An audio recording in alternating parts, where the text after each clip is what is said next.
রাসূল সাল্লাল্লাহু আলাইহি সাল্লাম মুসলিম উম্মাহকে দাজ্জালের আনুগত্য না করার বা তাকে বিশ্বাস না করার জন্য সাবধান করে দিয়েছেন।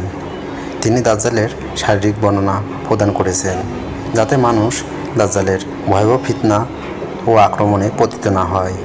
রাসূল সাল্লাল্লাহু আলাইহি সাল্লাম দাজ্জালের শারীরিক বর্ণনা দিয়ে বলেন, দাজ্জাল লাল রঙের একজন যুবক, তার এক চোখ হবে টেরা, তার কপালে লেখা থাকবে কাফির, যা সকল মুসলিম পড়বে।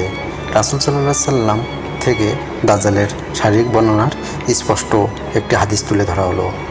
হযরত উবাদা ইবনে সামেত রাদিয়াল্লাহু আনহু থেকে বর্ণিত, তিনি বলেন, রাসূল সাল্লাল্লাহু আলাইহি সাল্লাম বলেন, নিশ্চয় মাসিহ দাজ্জাল একজন খাটো মানুষ হবে, যার চলার সময় দুপায়ের অগ্রভাগ কাছাকাছি এবং গোড়ালি দূরে থাকবে।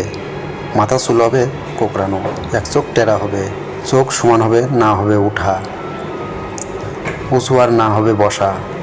যদি দাজ্জালকে চিনতে তোমাদের সমস্যা হয়, তবে জেনে রাখো, তোমাদের প্রতিপালক টেরা নয়। আল্লাহ তাআলা কিয়ামতের পূর্ব মুহূর্তে দাজ্জালের আগমনের সময় উম্মাতে মুসলিমকে আল্লাহ তাআলার একাত্মবাদ এবং বিশ্বনবীর রিসালাতের উপর প্রতিষ্ঠিত থাকার তৌফিক দান করুন। দাজ্জালের ভয়াবহ ফিতনা মোকাবেলা করার ঈমান শক্তি দান করুন। আমিন।